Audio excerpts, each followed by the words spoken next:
Take this 100. What's this 100? The housing. No, yeah, I keep saying that. There's no fees. I know, I think we didn't want that, but I don't want to No. speak for Ann. No, I got enough. Okay. Okay, so we are live. This is Senate Finance and we are starting up. The first bill is S-93, an act relating to the sales tax exemption for advanced wood boilers. You took testimony on that when I was at another committee. Actually, no, when I was speaking at the Wellspring Conference. It seemed it is extending a exemption, which is still there. Abby is here on the big screen. But I think we are ready. Okay, get Abby, is Abby in the waiting room? Can we, there she is. Okay. Okay, so Abby, this is S-93, thank you.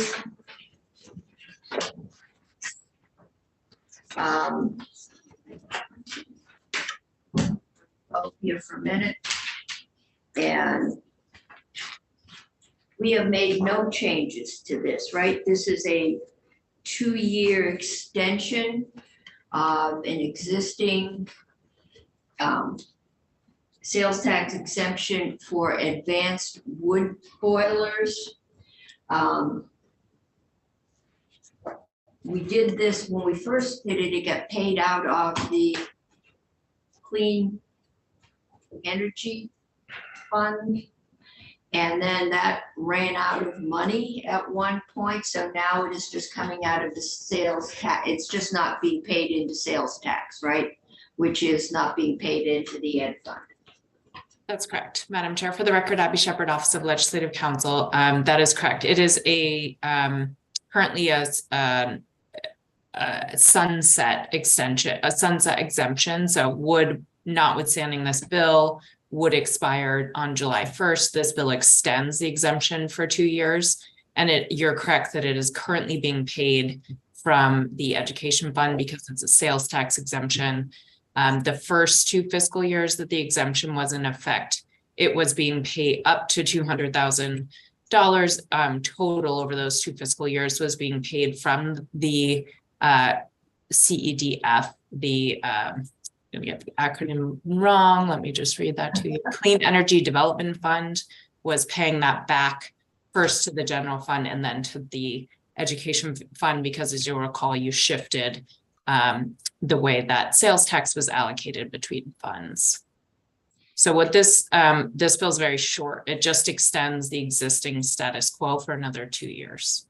It was somewhat controversial when it first went through because these wood boilers cost like $20,000 to $30,000 a piece.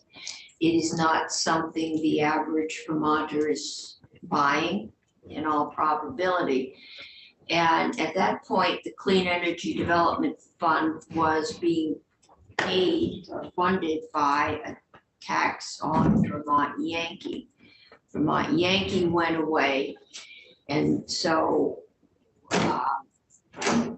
the money for the Clean Energy Development Fund, I think, is now coming from the general fund or maybe some other smaller resource. So this is coming out of the ed fund. It is a policy decision for this committee. What is your pleasure? Well, the wood boilers help us in any way? This may be from those members who are natural resources and energy.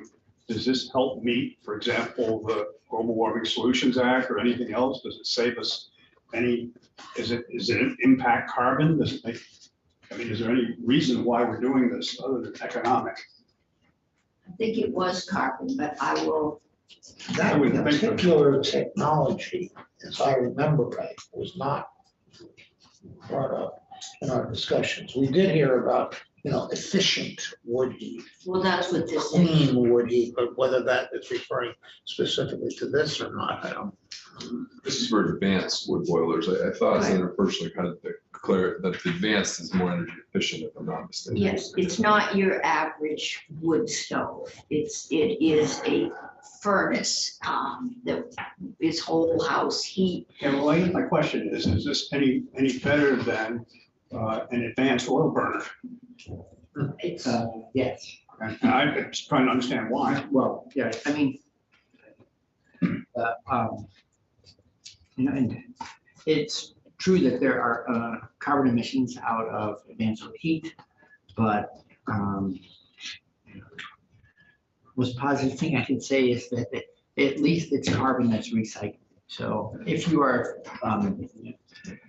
grow a tree, harvest a tree, burn a tree, CO2 back up in the air, CO2 can go back into building the next tree. Some people don't like that cycle because they feel like they're still having a net release of carbon. No. But at least it's carbon that will be recaptured and that came from trees. It's not previously sequestered carbon, is what makes it cleaner. But that's an argument I bought when I first heard it 20 years ago, and I've been making it for 20 years. I am less confident than I was. Honestly, I'd say it's kind of a lesser of two evils. You'd rather heat in a way that didn't have emissions, but we do things that compromise all the time. Wood heat is a compromise. And it isn't a fuel that's in the state rather than from another country. We'd be using our own nuclear waste because we already have it. we've got that too. Yeah, that's the I argument. don't know that we're burning that in our houses, but. Where's my calculator? It's more efficient use from wood. It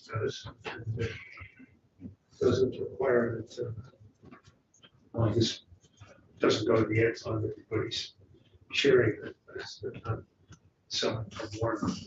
Well, I mean, I look at all these things, every time we do a tax expenditure, we're increasing taxes for everybody else. And so there ought to be some benefit that makes sense for doing it. Sure. And that's what I'm trying to understand is the benefit worth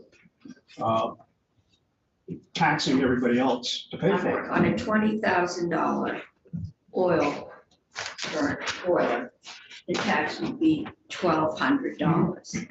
Is that going to, that was the argument at first. If there's only one. Yeah, but I mean, is that enough to incentivize or deter someone from putting in a $20,000 boiler? That to me is kind of decimal dust around the edge. And this was hard fought in this committee, probably for that reason, that it was seen as a subsidy that was really only benefiting people that could afford a $20,000 to $30,000 wood heater, and it would be coming out of the ed fund, which then it wasn't even coming out of the ed fund. So are $20,000 heat pumps tax-free? I went down that rabbit hole a little bit just because I was interested in, are we giving a tax credit for everything that maybe the Inflation Reduction Act is trying to support? It would be a very vast undertaking with a much bigger fiscal expense, was sort of the message I got back from Joint Fiscal. So I didn't pursue that any further. It felt like, I mean, if we're calling into question at some point, I support this because they're still contributing to Vermont's forest economy, and you know, I mean, there's It's wood pellets, and we've only got one place that's making wood pellets in Vermont. I think most of them are coming from out of state. but we might still be shipping our wood waste to neighboring states to make the pallets. I don't know. I'm remembering Rygate, and Senator Brand, looking at you, you can use, there's different qualities, I asked this a couple of weeks ago, of wood pellets, but the good efficient wood pellets are made out of hardwood. They're not waste. But we're not drilling for oil. No, So you're at least we have not one drilling for pellet oil. place, you know? But I think the question is, is this enough of an incentive to, if you're gonna buy a $20,000 and it's going on everybody else's school taxes.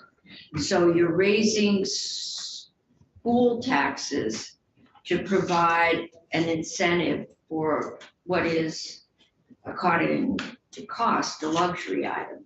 And then all the things that you're doing to deal with the effects of the Global Warming Solutions Act is not being done tax-free. And people who are spending money on heat pumps and all the other stuff that's associated with that are paying taxes on it. So Are you I'm- advocating for tax credit for heat pumps? Because I'm sure we're I'm gonna not- looking at that. I'm not asking for any, I'm not suggesting any tax credits, but including for this. I just wonder, I don't see the reason. I think when the numbers come back on S5, we're going to be spending some time trying to figure out how we incentivize people to do the things they want to do. And yeah, that may be, I mean, the state's gonna have to have some skin in this game. I have a quick question, and maybe Senator Shannon, you know, I should know, but the definition of like advanced wood heat has some. I had the right Yes. term. Okay. But- Well, what I'm wondering is, when you were saying it's pellets, we've also talked about chunk wood, split wood Yeah, in some of these boilers. And I don't know if, in this case, we are excluding them. So back to the whole thing of where's the fuel coming from? right. If it's, split wood, then that piece is clearly a favorable source. Yes, I'm just thinking of the Rygate discussion, which Yeah. taking a whole lot more Vermont wood, and that didn't go through here very easily. In New Hampshire, Abby, do you have a thing, or Senator Chittenden, where did your definition come from? So I'm looking at the JFO note that either Abby prepared or somebody else Okay. did, and it actually defines in BS 32 BSA 970155, an advanced wood boiler is a boiler or furnace that's primary central heating source rated as high efficiency, meaning a higher heating value or gross calorific value of 85% or more. This is, I think, where the fuel pellets come into play. Item C is containing at least 1 week of fuel storage, automated startup and Yes. shutdown and fuel feed. And then the last one is very important, meeting other efficiency and air emission standards established by the Department of Environmental Conservation. And just to refresh our collective memory, this has a tax expenditure cost of between 36,000 and 60,000. So since it's decimal dust, says I love that term, as I see the value of the local economy and using wood sources, be it from New Hampshire or otherwise, it seems to be worth the money in my mind. Oh, you're reading my mind. I'm looking, With a $36,000. It's $60,000 estimate with an estimated That's the one 40 back. For all, that's the full thing. full thing, 40 systems installed per year. yeah, there aren't a lot of these going in. Senator Gray. I move that we report favorably S93. Okay, Senator Gray has moved that we report S93 favorably. Is there any further discussion? If not, all those in favor say aye. Opposed say no. No. I am seeing that as 6-1-0. Got those four numbers. And the no statement is unwisely spending a small amount of money is not a good thing. Okay, who would like to report that? Senator McCormick, you want to Yeah. report? Lot. You've got the bona fides and natural resources. Yeah, I'll do it. Okay. So we'll get the original from Jill, and if I'll get it we upstairs. get out of here before they come down, we'll do that. Okay, so we are now right on time. Miscellaneous agriculture subjects, and Michael O'Grady, is Michael here somewhere? Excuse me, just a minute, just occurred to me. Who did we hear from on this? Phil would have to Yeah, I'll get you the witness list. Okay. send a pressure. Yeah, I don't think we heard from anybody. It's an extension. Okay. So we are waiting for Michael to try to walk us through this. I believe there's one sticky section. Okay, David Wheeler, I've got everybody up there but Michael. Oh, Michael will be on. Have we heard from him? No, he said he'd be here. Let's see. Well, I think we've got about 20 seconds, so That's it, just. we're ahead. Then I start with Ted, but I think it's gonna be helpful to walk through. I think there's only one section of this bill that's going to encourage us or challenge us. And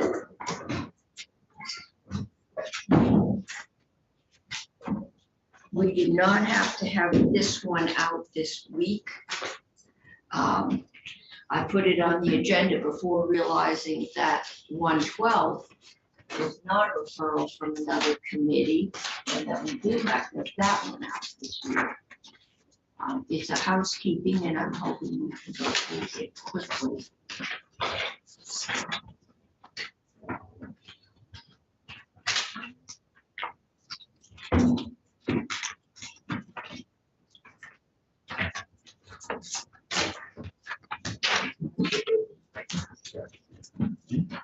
Committee can stand at ease while we wait until the next council.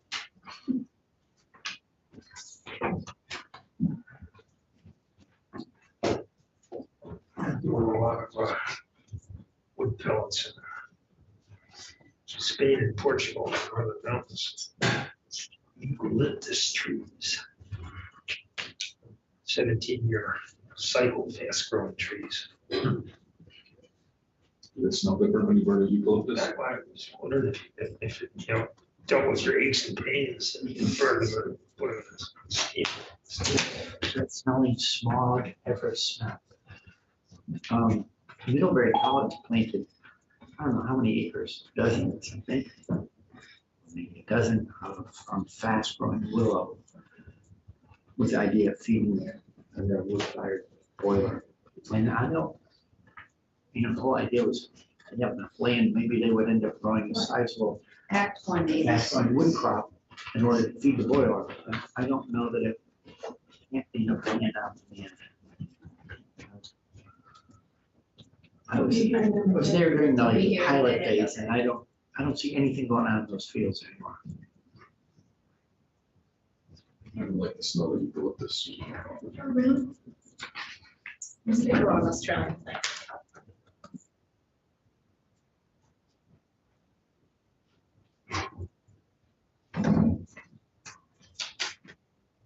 Chose that because it grows quickly.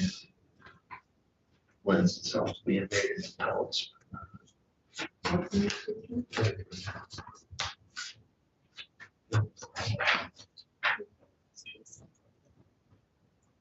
Okay, we're waiting. I'm not sure that it's family change, and there's a lot of testimony of the municipal streams are detailed. Which is the last section. Speak for it. Thank you.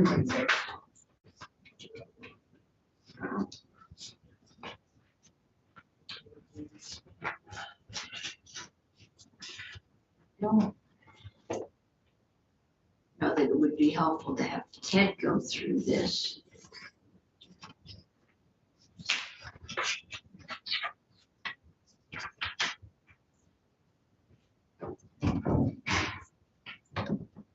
It is.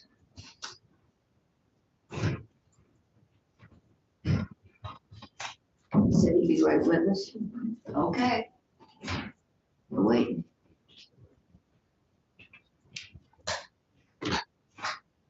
Jill, there was no fiscal note on S94, the area tax amendment, right?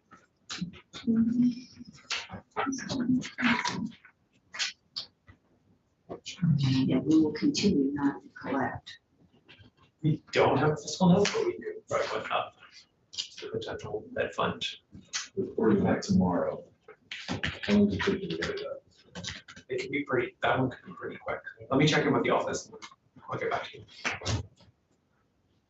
I mean, basically, you say it's extending, so there's no, we're forgoing the, I don't want to put you out, I'm just worried if I get asked on the floor, I don't have an answer to the question of what the estimated costs are of the extension. So anything. You have a lot of I cards. think I could definitely get you a number, even if it's Asking any of them out.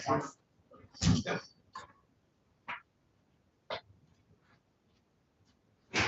The Senator Brock asked that question.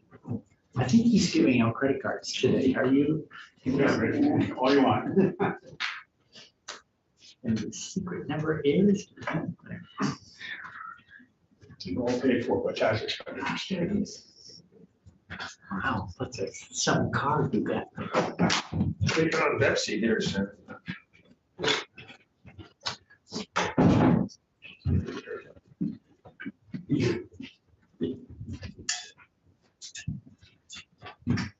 I'm sure we have council. the council walk, I'm watching the screen. We have live council. Okay, we're waiting for you because we know nothing about this bill, except I gather there is one section. I'm not sure we're at all concerned with quarantining cattle or candle eggs. Okay. Floor is yours. So this is my good reading of legislative council. In front of you, you have the Senate miscellaneous agricultural subjects bill. There are three potential sections in the bill that may be part of your jurisdiction. Okay. Two of them relate to penalties that are charged by the Agency of Agriculture. I don't know if you want to look at those or not. We should look at them. And then the third relates to whether or not a municipal stormwater district, stormwater utility, municipality in general, and regulate and assess a fee on activities subject to the required agricultural practices.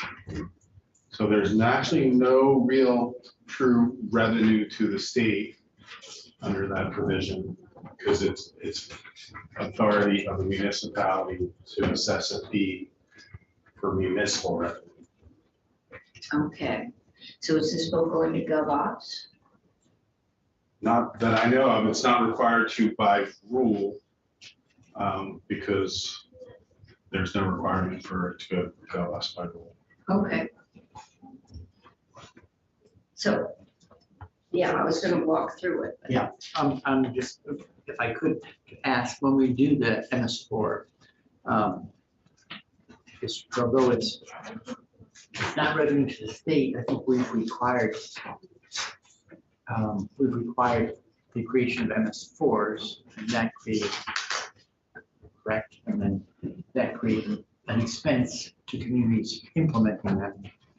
So I think, that's from my perspective, that's part of, we've asked towns to create these in order to manage water quality and allow them to raise revenues to maintain them. And so on behalf of water quality work that we've required them to do, I'm interested in that we don't change the business model on them. That's all. Which, Frankly, there's an argument that the business model is being changed by assessing farms a fee, okay, because they are otherwise exempt from municipal regulation. let's walk through this bill. The bottom line is this bill does not have to come out of here. And I believe we have free rein to do anything we want, even if it's, I try and hold you to. You are the one committee with that jurisdiction. but it wouldn't be the first time that things got done. So let's walk through the bill, find out what we've got to deal with, and then we'll hear the testimony to see how big a problem this is. And I'll pause on those sections that I think you may want to talk about.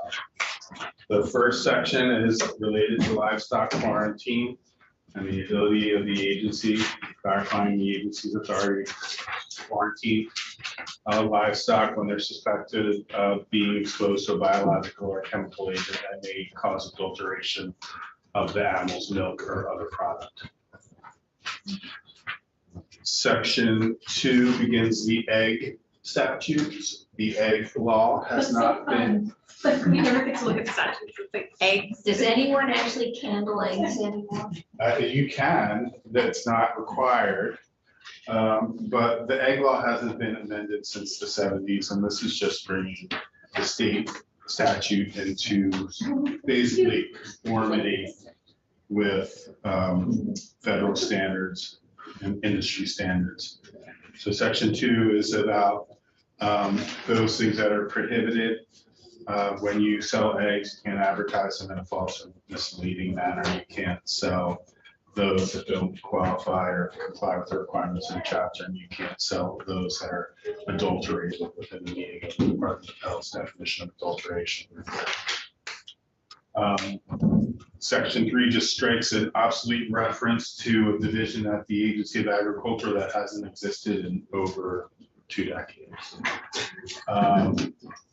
Section 4 is conforming how the agency issues a notice of violation for a violation of the egg law. Generally, the agency has been directed by this body to follow a kind of a format when there's a violation or an alleged violation against the farm, which is to send them a letter, notify them of the alleged violation, identify the law that they've violated, and then identify the required corrective action that the person should take and a time frame for that. This basically lays out that process, but it's a discretionary provision. So if there's an immediate need for enforcement, the secretary still has that ability to immediately enforce. But this is consistent with the Ag Water Quality Enforcement section. It's consistent with the general enforcement section in Title 6, Chapter 1. It's just bringing it into conformity with what you've told the agency or how you've told the agency to enforce against farmers. Section 5 is the general penalty for violation of the chapter. Right now, the penalty is, first offense is between $25 and $100. And a second offense is between $50 and $500. Anything in, so selling contaminated meat would, This is just eggs. this is just eggs, This is just okay, eggs. all right. And so if you had sold contaminated eggs before the effective date of this act, your first offense would have been between. Right. But what is being changed is striking those specific references to penalties in this chapter and instead referring to the agency's default administrative enforcement authority under Title 6, Chapter 1. And you'll see on page 5, lines 6 and 7, that there's the ability to seek administrative or civil penalties under 6 VSA 15, 16, or 17. And so you can see 15, 16, and 17 is on the very next page, page 6, section 6. Those are the administrative penalties, the default administrative penalties that the agency issues. The change in section 6 would move the first offense maximum penalty from 1,000 to 5,000. And then on page 7, it would move the maximum penalty for a continuing violation from 25,000 to 50,000. These changes are proposed to, in part, bring the agency of Ag Water Quality Enforcement penalties in line with the Agency of Natural Resources Okay, now we're talking about the ag water quality. Now we're talking about the agency general penalty authority, Okay, not about eggs. not about eggs anymore. This is general penalty Are we authority. having a problem with eggs? No, we just haven't amended the law in Okay. 45 years. So I don't need to be worried that there's something going on I don't know about. The industry's changed and there's things that the agency wants to clarify that are prohibited. And there's still a federal egg law that's out there, but this is to bring the state law into conformity. Or a problem with eggs, the legislature would deal with it 45 years from now and the next time. we're But everybody's got chickens in their backyard anymore, and it gets to be a little harder to regulate when you've got 20,000 chicken egg farmers in this state. Should I move on? Yeah, keep going. Page 7, line 15, section 7, you are now in a water quality section. But this is the capital equipment assistance program. It's a grant program. Last year, you amended this authority to give the agency a little bit more flexibility to provide grants for things like climate change or resiliency. But the language that was used on page 7, line 20, where last year you had said decrease greenhouse gas emissions, the agency wants something a little bit more actually technically accurate. It's not about reducing greenhouse gas, it's about mitigating greenhouse gases. So that's what they're asking for. It's a little bit more flexible for them to under that program. Question now, or, Yeah. I don't know, before I ask, Mr. Agriculture, but can you explain the change from decrease to mitigate? Sure, so it's a practice base. Some of these are equipment is practice based, and so we don't necessarily decrease the emissions, but it could mitigate the climate impact or mitigate how climate or greenhouse gas emissions have an effect on the environment. And that won't necessarily decrease them. It could be things like equipment for cover cropping, so that could be part of.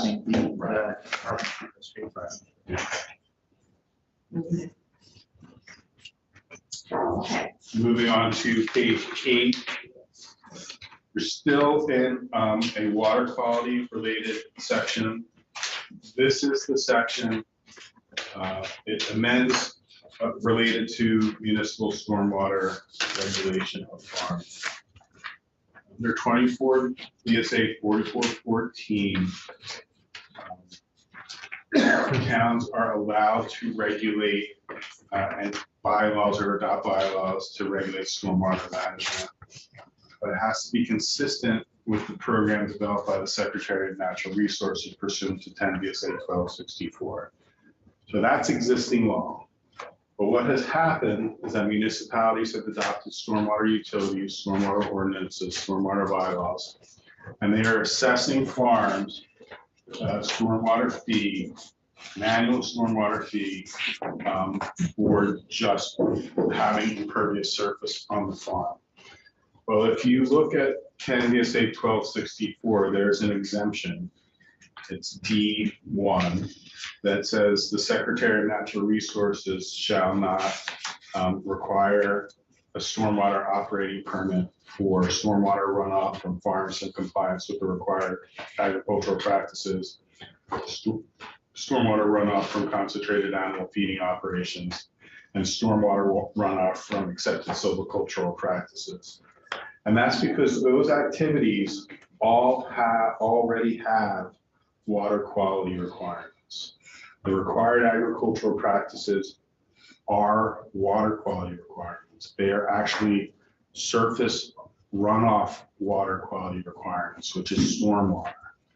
The CAFO permit requirement is it's a water quality permit. The forestry provisions are regulated by the accepted management practices for forestry and their water quality practices as well. So stormwater runoff for farming and forestry is already subject to standards.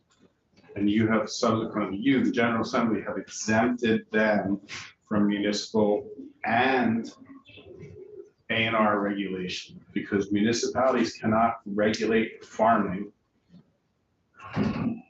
or cannot regulate activities subject to the required agricultural practices. They cannot regulate activities subject to the accepted management practices. But they are assessing farms. There have been in the sheet that has the assessments for the farms, but there have been assessments on multiple farms in towns with stormwater utilities where the farm is being assessed thousands of dollars a year for a stormwater impact fee when they're already paying $2,500 a year for their water quality permit. And so the Agency of Agriculture has requested that it be clarified that municipalities do have the ability to adopt bylaws to regulate stormwater management, provided that they don't exceed the Secretary's authority and maintain the exemptions for farming and forestry in 1264 D1, and do not charge an operating fee to exempt practices. Okay, so this present law, and I know farms, there's a tile drains in here. Farms have an extensive best practice that they have to go through with to control runoff. And they pay $2,500, they pay money to get their permit. If you're a medium farmer, if you're a large farmer, yes. Okay. So, but the towns are also assessing that. They're assessing, right, an impact fee, a stormwater impact fee on pervious surface in their town. Okay. Are you framing that they should not be based on the current standards, that the town should not be assessing these farmers, and this is meant to rectify some ambiguity in the law? I believe that is the case, because under 24 VSA 4413, a municipality cannot regulate an activity subject to the required agricultural practices. And almost all farming that you can think of is subject to the required agricultural practices. So that means municipality cannot prevent a farm from building a structure. And so they build a structure, but now they're assessing a stormwater fee against that structure. I don't think that's consistent with the provisions in 4413 that a municipality cannot regulate the required agricultural practices. Cut the floor. Quick follow-up, so this is all new terrain for me to let anybody run for these offices. So are all farms the same when you say farming?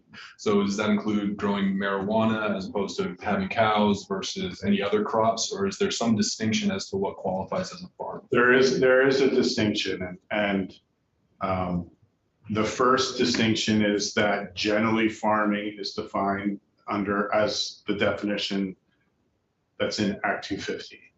And it growing of crops, raising of livestock, raising Christmas trees, honey, maple sap,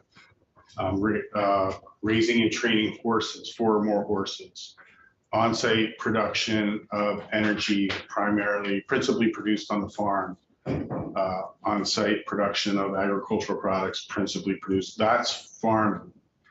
But a few years ago, the agency ran into an issue where anyone that had livestock was saying, hey, I'm farming, I've got my 15 roosters, and the municipality cannot regulate where I can keep my 15 roosters. But my neighbors are really Right. unhappy. Exactly. And so the agency amended the required agricultural practices to set a floor. So there, you have to have 30 or more cattle, 15 or more.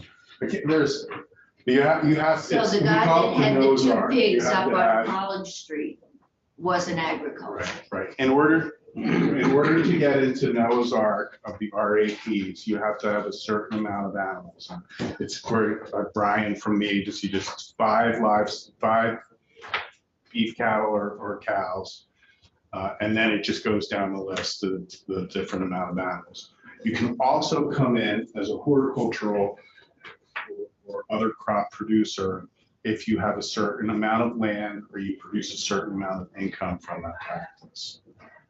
So that's what farming is. It's no longer the 15 roosters in the backyard in Barry, which was pretty much a literal example. It's, you are in the business of this and making some income from it, or have so many animals that you would common sensibly consider farming. Sorry. I'm getting over a little cold. Okay, I guess since I still have the floor, Yeah. just, is this a recent phenomenon, a recent occurrence where municipalities are starting just now, more recently because of a change a few years ago? It is relatively recent, yeah. What is that, 5 years, 10 years? I would say the agency's been hearing about it over the last 2 to 3 years. Sorry. Okay, I think. okay. So it's regulation of farming, which is prohibited by the municipality. How to get rid of the pigs on Mountain Road and stuff. That was a number of years ago. They couldn't get it, so we put in a bunch of hogs. Yeah, he put in a bunch of hogs and that came a right to farm case.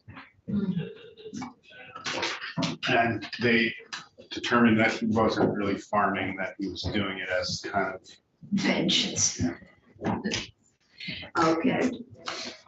And there literally were 2 large hogs, one named Hamilton that lived on College Street. He used to sit in the sun in front. Okay, There was one other section, substantive. In other states where it's been determined that an entity did not have authority to assess stormwater fee, the courts have required reimbursement of that fee. And in Maine in particular, they ruled that like certain municipalities were assessing taxes that they didn't have the authority for, and they had to reimburse all of that to everyone. To avoid that situation, Section 9 says there's no reimbursement required. You just can't prospectively assess that fee. sorry Senator Brock walked out because he has a thing where sales tax was assessed and not gotten back. Okay. Questions? If nobody's looking up, I'm gonna keep talking. So the general principle is that we don't tax farming, or we don't have the rights to assess farming because the people have a right to grow food to sustain themselves. What is the other legal rationale for the standing practice that you and I are trying to align this? So I would say for a long time, the concept was you don't assess farming fees or taxes. But that is changing. Over the past, I would say 10 years, farms have been subject to permitting fees and other fees, but through the Agency of Agriculture. Not through municipalities. Not through municipalities, not through the Agency of Natural Resources, unless you've been specific that the activity is subject to the A&R, like a stormwater construction permit. We don't have But the concept is you want to encourage farming.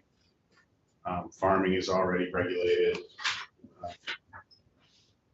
It's been an exemption since I started 20 years ago. This is a farming state.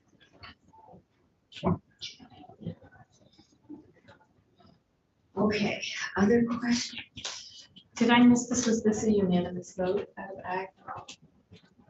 The vote out of ag was unanimous. I would assume so. Right.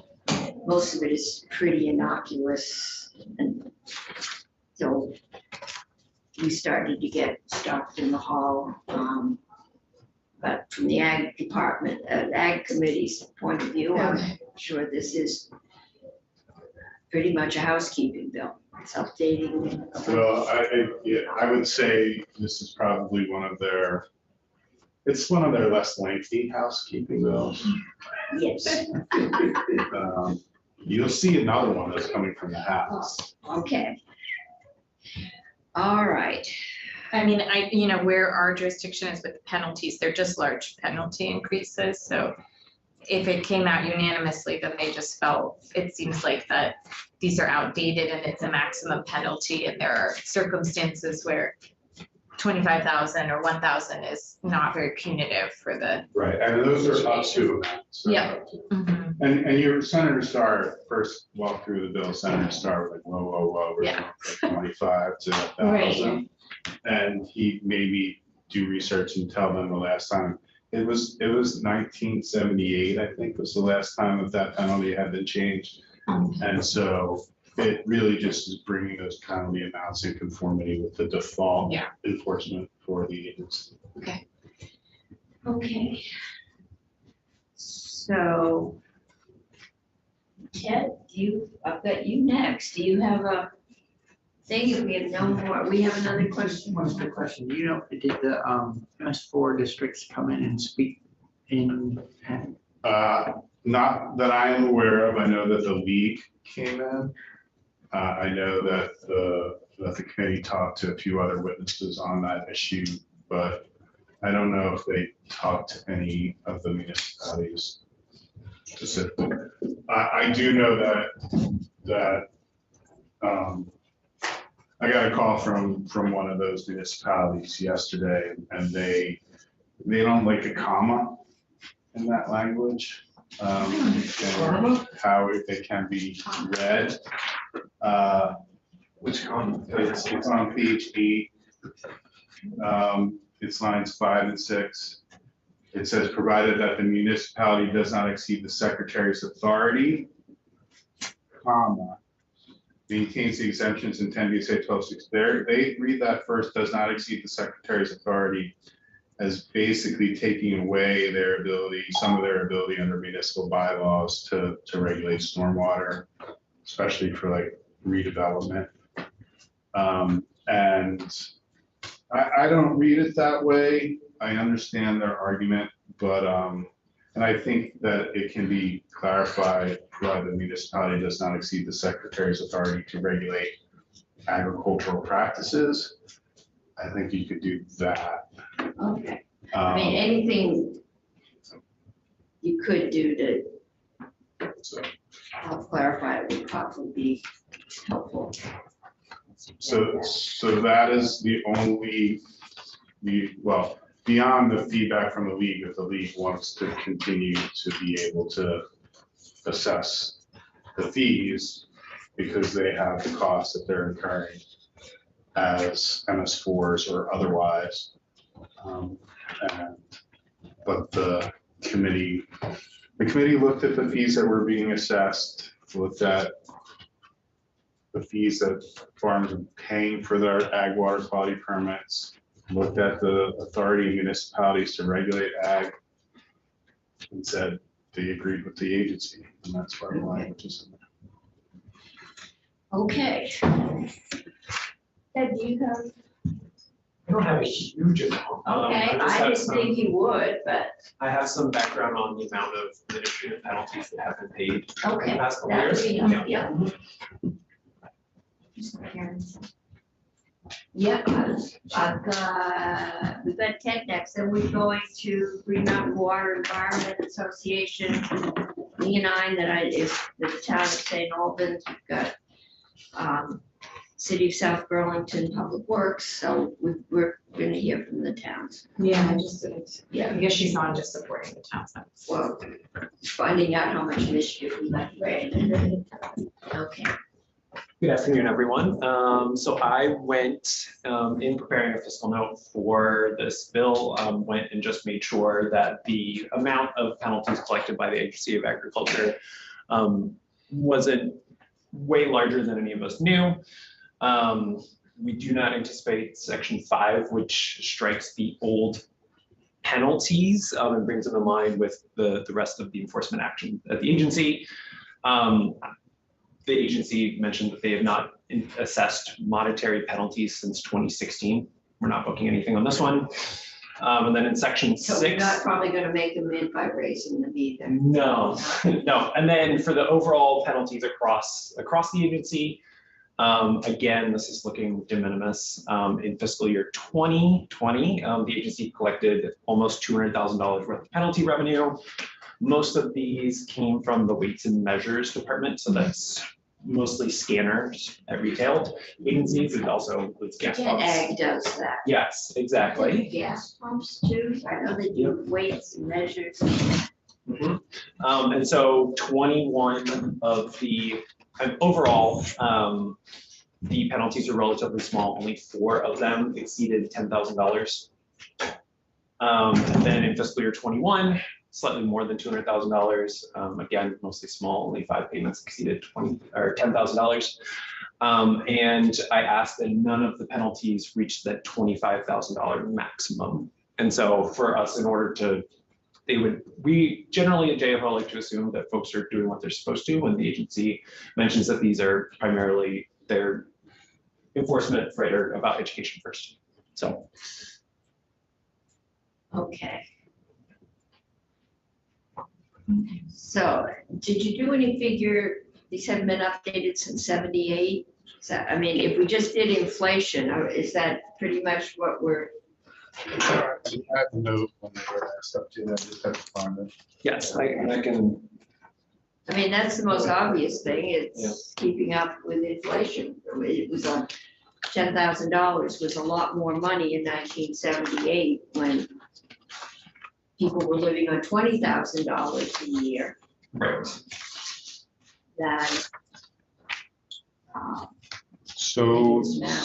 section 6, which was the administrative penalties, that was last amended in 1989. The 1,000 was last amended in 1989, and then the 25,000 was 1990. And then for the eggs, I believe the eggs was from 1974. Yes, that's, yeah. Yeah, okay. Yeah, so I could, if I sat down with Excel, I could probably tell I you how much don't know that inflation anyone is was. going to ask on the floor. Unless we amend this bill, we probably will not say very much on the floor. A Google inflation calculator search shows that $25 in 1974 is about $152 today, not 1,000. But that's an up to. Okay. That's an, Up to. Okay. yeah, because the up to wasn't 25, it was up to, was it 10,000? Yeah. Okay. All right. Any questions for Ted? Okay, thank you. Of course. Christine Doherty. I see Christine's name up, there she is. Okay, Christine, just identify yourself for the record and tell us who you represent. Yes, thank you, Madam Chair and members of the committee. My name is Christine Doherty. I am the Vice President in Green Mountain Water Environment Association. We represent over 400 individual and 50 business organizational members. I'm here to speak about our concerns with Section 8. As been discussed, there's some concerns around the use of the ability to be able to leverage utility fees for stormwater activities and stormwater requirements and programs within municipal organizations, municipal communities, that are being charged by the state to meet water quality standards. The MS4, the municipal separate stormwater sewer systems, the permit under which the municipalities are creating these stormwater utilities, leveraging these fees. And I want to clarify, not all municipalities are structuring their fees under a utility program. Most of them are, but some are not. Specifically to those which have gone the path of the utility fee structure, often we hear that that's intentional to ensure that there's equitable distribution of the responsibility to meet the MS4 permit requirements that is being placed on us by the Department of Environmental Conservation. The municipal infrastructure is a conveyance for the stormwater runoff from parcels all throughout the community. It is without discrepancy on the type of parcel it is, whether it's agriculture, whether it's a church, a school, or roads, state roads. Municipal infrastructure often functions as a conveyance to transport that water away from those properties and to surface water bodies. In the process of conveying and carrying that water, we are often charged with the responsibilities of, or municipalities are often charged with the responsibilities of treating and reducing the impacts of that runoff. So when we're looking at the potential impacts of allowing just certain organizations to be relieved from the responsibilities, then it can open up a slippery slope on who else won't have to be responsible for meeting these requirements and paying into the utilities. The other reason why the utility fee structure versus a tax structure has been leveraged is to ensure that there's equitable distribution of the responsibility. Oftentimes where a organization such as a church may be exempt from taxes, utilities don't have that same ability. They're still leveraged to those properties. And I think that's really important to keep in mind. This isn't about trying to tell farmers how to manage their land. This isn't about their practices. This is about leveraging an equitable fee to all property owners, looking at the impervious surfaces that they're constructing on their property, and then the impact that has. Impervious surfaces increases the runoff from the parcels. It increases the quantity of runoff, it increases the speed of the runoff, and it also increases the capacity that the receiving water, the infrastructure needs to have. So, as we increase the impervious surfaces, receiving stormwater infrastructure also has to be adjusted to be able to receive that water. There's a lot of maintenance that goes into that, upgrades, and again, as municipalities are charged with by the DEC to meet water quality standards, which at the end of the day is a benefit for everybody in the community, not just the farmers or not just one group, but water quality is a valuable resource to all community members. And so we're asking that our members that are functioning with utilities are able to continue to do so as they have in the past. It is important that they have resources and get the funding needed to meet the permit requirements that we're asked to meet. Okay. I guess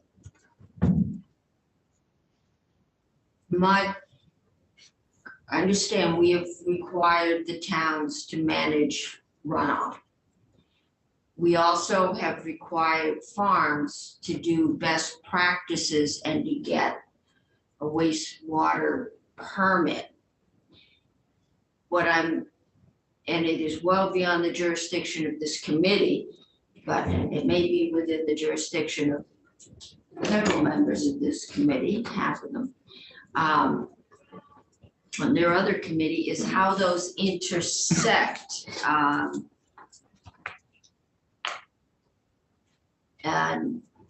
Okay. So you're saying that the farm, even though it has to get a permit to do best water practices, runoff practices, does put runoff into your system, which you then need to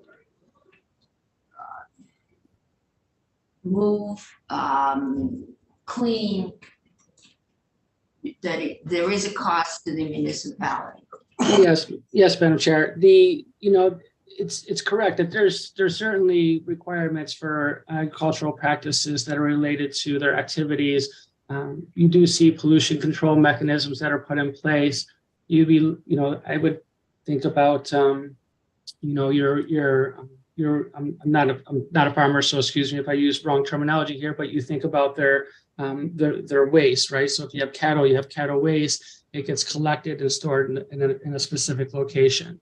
There's controls that are required to mitigate the impacts of those specific pollutant sources.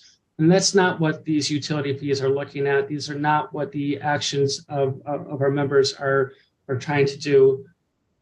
As we look at the practices that are going on, farming is not always just having cattle or growing a crop.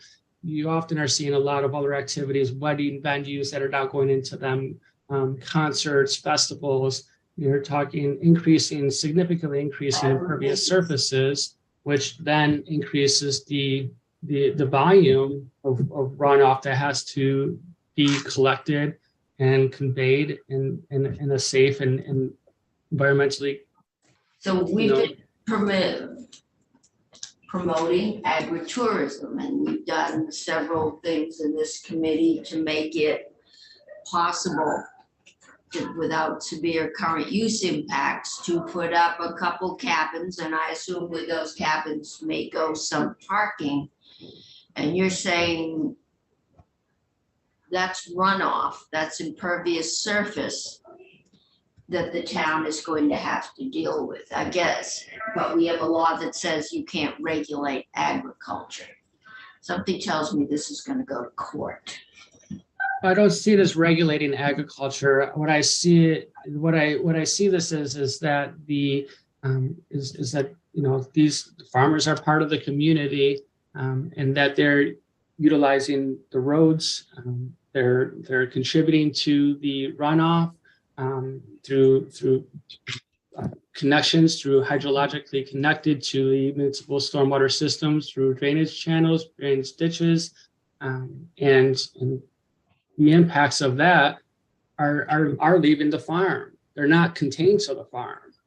And so the impacts that are coming downstream there needs to be a mechanism, an equitable process for us to, or for an MS4 to be able to address that runoff, to mitigate it. So if a farmer paves his driveway, it's going to have the same impact on runoff as if I paved my driveway. Perhaps more because he's got a bigger driveway. Which I guess maybe is that agriculture? Is that agriculture? I would say it's not. Okay. I'm sure the agriculture committee would differ, but I'm getting that's the crux of the issue. The farmers being charged to perform certain best practices to control runoff. The town is saying, but even if they do that, there's still impervious surface, there's still runoff that we have to handle. And, okay. Madam Chair, I would like to just, yes, I think that the controls mechanisms that are being referenced to by the agriculture department or, individuals in that industry are specific to specific pollutant sources. Mitigating runoff from a field that has recently applied fertilizers looks a lot different than collecting and conveying stormwater runoff that's going into the municipal drainage ditch and causing erosion in the ditch, which then has to be, either upgraded to meet municipal road general construction permit. Municipal roads general permit, which would require riprap or putting rock lining in that ditch, or increasing the size of a culvert to be able to effectively convey the stormwater to the receiving water body. So I do agree that there are practices in place, but for, again, specific pollutant sources, like waste pits, not general stormwater that's running off and impacting downstream parties. Senator, I just want to highlight Ryan Patch from Ag, might be able to help clarify. Okay, come on up. I've got Ryan on, I don't have Ryan on. But Here we that's go fine, to, we'll put Ryan on. Come on up. Thank you very much. For the record, Ryan Cash with the Vermont Agency of Agriculture, Food and Markets. I wanted to take a second to explain the regulatory framework that applies to farmers and why they are exempted from regulation for stormwater under the state statutes. I think Mr. O'Grady did a very good job summarizing the exemptions, both in the stormwater statutes in Title 10, as well as the exemption from municipal regulation in Title So 20 there is an existing exemption, for but agricultural the stormwater. town is still charging. That's correct. Okay, that's new information, at least I didn't process it earlier. Okay. Sure, I'll make my remarks short. So in Vermont for agriculture, there's an agricultural non-point source pollution control program that's administered by the Agency of Agriculture. Farmers cannot have a discharge. Farmers, I think, would really like to be able to implement some of these stormwater practices that towns can. For example, in the production area, and this is an example of a Colchester farm, the CSFO, less than 200 cows, spent $662,000 to implement waste storage collection, clean water runoff collection, bunk runoff collection, and then the impervious surfaces within the farmstead. All of that is collected and goes to a waste storage facility. It isn't a stormwater pond, it doesn't have a runoff. Farms are required to store that in an appropriate manner and then land apply it to the fields based on a nutrient management plan. And so farmers are regulated to have no discharge from their production area. And within the TMDL, which set up the different loading allocations and reductions from different sectors, the agricultural production area is separate from developed areas, roads, et cetera. And so where farms are being assessed per square foot fee, so that farm that had that $662,000 project is assessed at 28,000 square feet of impervious surface when all of that is collected and goes to the waste storage facility.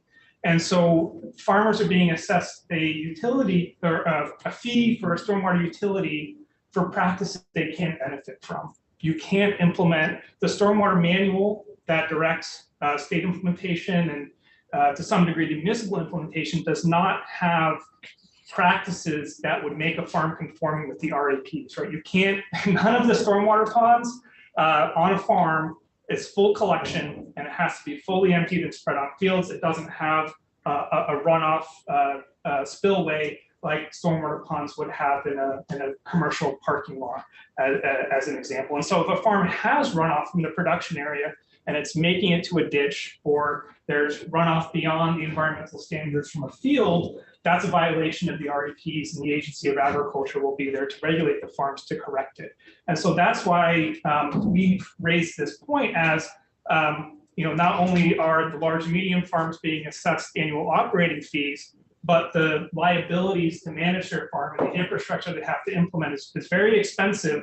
And frankly, farmers are regulated to a higher standard because there isn't no discharge standard on farms. So yeah, and to speak to kind of the contributions, just to bring it back to the TMDL, right? Farmers were estimated to be 41% of the load, and they're doing 56% of the cleanup. And to date, they've done over 95% of all the phosphorus reductions come from farmers. So they've been very successful at implementing these water quality practices. And so the calls we get from farmers very confused. Why am I being assessed a utility fee for my farm infrastructure when I just spent over $500,000 to correct the water quality issues? And so that's why we raise it both on the legal basis and the practical implementation. They can't participate in a stormwater utility because they can't implement those practices. Okay. I am starting to watch the clock. I've got two more witnesses and we can only get the general counsel from the PUC at 3:30 today. So unless it's, I want to get to the last two, but we are not voting this out today. We have next week. Thank you very much. Okay. Senator McCormick. This touches on stuff we did last year. Mark, you remember we had a whole bill on reporting water withdrawals. That was, That was surface water withdrawal. That Yeah. was surface water, this is not this. okay, let's, I've got Dylan, he is next, and then David Wheeler. And then we are going on to EpiPens. Thank you for your time. Manure EpiPens. Good afternoon. Good afternoon. Dylan Zucchi with the United Affairs here today about the town of St. Albans. I think this is my first time testifying in the city person since 2019. That was all remote, I think. I think, yeah, at least for the last time we did it was. Yeah, so it's good to be back. Thank you for your time. I'm cognizant of needing to get to the next witness and then a lot of time for the PUC. Town of St. Albans is here specifically around Section 8, as you might imagine, and is very concerned with the impacts of the language that's been proposed in S115. Just by way of background, the town of St. Albans is an MS4 community, and in order to meet their MS4 obligations, the town will need to invest roughly $15 million between now and 2036 to meet its phosphorus and flow restoration plans. To raise the funds for this pretty significant investment, the town did establish a stormwater utility in the fall of 2020. There's some pretty clear and tangible benefits of the stormwater utility. It generates a stable and dedicated funding source and creates a collective responsibility for a community's water quality protection. The revenue is predictable and stable, and municipalities can generate the revenue needed to invest in stormwater projects necessary to meet their MS4 obligations. User fee is flexible and provides a constant funding source that increases as the community grows and as the impervious surface in the community grows. It is equitable. The more impervious surface a user has, the higher the fee. And through incentive programs or credits, the stormwater utilities encourage better individual parcel stormwater management, such as the low impact development and green stormwater infrastructure practices. I will get a little bit later on to some of the opportunities available to agricultural parcels. Specifically, anyone who is regulated under an RIP through the Agency of Agriculture can fill out this one-page form, and they're eligible for a 35% credit towards their utility bills if their burden is reduced. So the stormwater funding mechanism helps ensure that the town can comply with their federal, state, and local clean water requirements. Additionally, any potential future requirements put in place by the state. And just so taking it up to a really high level, there are currently 7 municipalities with stormwater utilities. Senator Chitney, you asked about how long these have been in place. The city of South Burlington was actually the first municipality to put in a stormwater utility back in 2005. City of Burlington, town of Williston, town of Colchester. Okay, but most of those don't have farms. St. Albans probably has the most farms. St. Albans may have the most farms. The concern expressed by a previous witness is that when you start allowing entities to be exempt from paying into that utility and paying for the cost of these projects, who might be next? I can imagine V-Trans. The town itself, town of St. Albans, pays the user fee for its impervious surfaces. So everyone is all in here. That's the principle. And I think what we've heard though is that the farms are already required to invest a significant amount of money to prevent any runoff. And it would be helpful. How much is the town of St. Albans going to lose? Because you're probably the poster child. So I don't have specific numbers for you. I'm happy to get. Senator McCormick has a bill. Happy to follow up with you with specific numbers. I think, it's not more than 50%, but I will follow up with the committee with specific numbers. I think, again, the concern is when you allow ads without, then what other entities can argue that they're already limited and what they're. And I would raise one concern. The use of the term regulation has been thrown out here today. I do think that the contributions or a utility fee is different from regulation. The town is not saying you can't construct a barn or you can't pave your driveway. They're just saying that you should contribute towards this sorts the municipalities' obligations under their MS4 permit. And if the concern is that their MS4s should not be allowed to issue permits for farms, then I think that would be very clear. But I think we're really talking about the ability to raise revenue to cover the costs. And so just a couple of reasons why we're concerned here. That MS4 is an unfunded mandate from the state to clean up their water. The town of St. Albans is very committed to meeting their MS4 obligations and has put a lot of work into developing the stormwater utility. If they had to go to a different model as opposed to an impervious surface fee, maybe put it on the backs of just residential taxpayers. So for some perspective, the equivalent residential unit is 3,500 square feet of impervious surface. That's a $50 fee annually assessed across all payers. The average bill for an individual in the town of St. Albans is roughly $50. If that were shifted The average over, bill for a farm. you could extrapolate out, I don't know. That would be broken out. If that were transferred over to just be through the local municipal property tax, that would be about $256 increase across all of the payers here. So if you stop doing farms, the individual homeowners would go up $200, which says you're assessing a whole lot of money from the farms. Sorry, as a point of clarification, that if you were to move away from an impervious surface fee, a user fee through the stormwater utility and just have the town of St. Albans through their normal municipal property tax payment move over. So it's a different consideration, different way of funding it. So I don't want to imply that there's a $200 nexus there if you were to lose the revenue from farms. Okay. Do they get any kind of break in the fee when they do make a big expenditure for their Farms? Yeah. Every farm, whether if they're regulated under they are regulated under the RAP through Agency of Ag, and any entity that is under an RAP just fills out this form and gets a 35% credit. So they don't get any benefit, sorry. If they, like, one could be not doing very much to reduce their runoff, and another could be investing quite a bit and they would receive the same credit. That's my understanding, although would maybe defer to Agency of Ag as they testified that there's no runoff from farms. An option for farms not to. Attachments to that, farms have to comply with the discharge Oh, standard okay. of the REPs regardless of whether they want to make strides to or not. So we have Right. enforcement mechanism penalties to, if education first, technical financial assistance, but if not, we have inspection enforcement to Okay.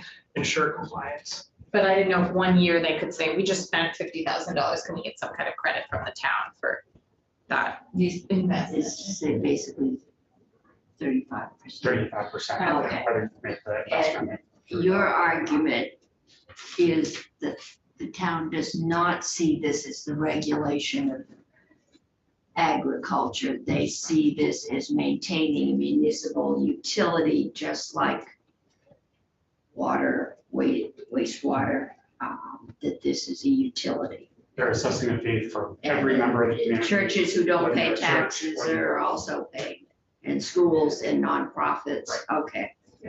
Farms are not the only entities that are exempt from certain practices or obligations that are being assessed this fee. So, Okay, it's utility. You use water, you pay. You don't use water, but you're on the line, you pay a ready to serve fee. correct. Okay. Oh.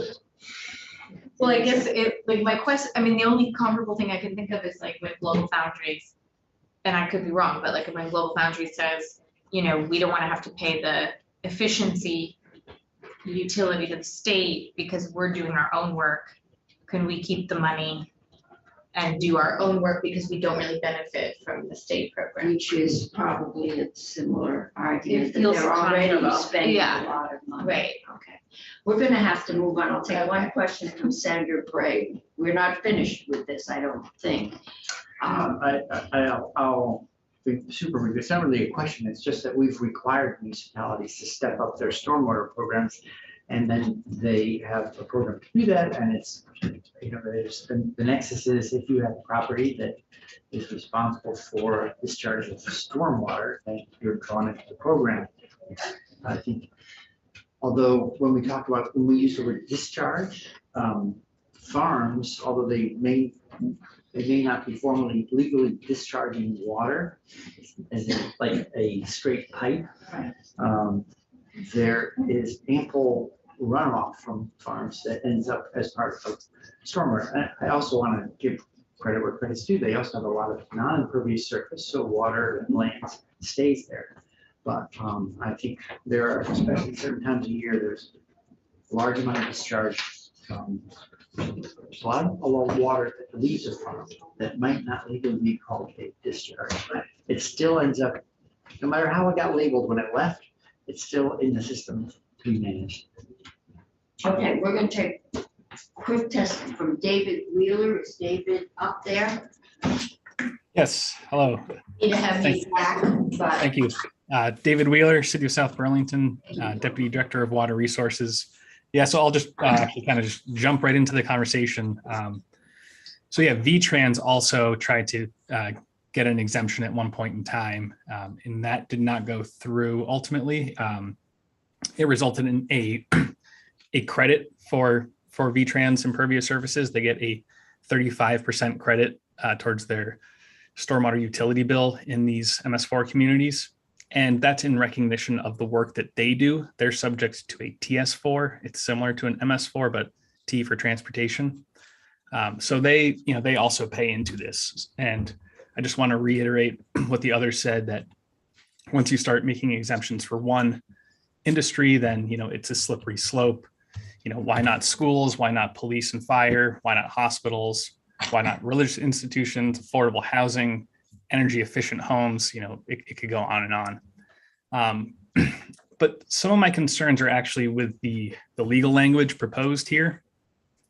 So, speaking of exempt practices, it was pointed out that farms are exempt under 1264D is the section that talks about exemptions. And D1A, I believe, it exempts farms from state stormwater permits. So it's an exemption from permits, which is now being transferred over to an exemption from fees.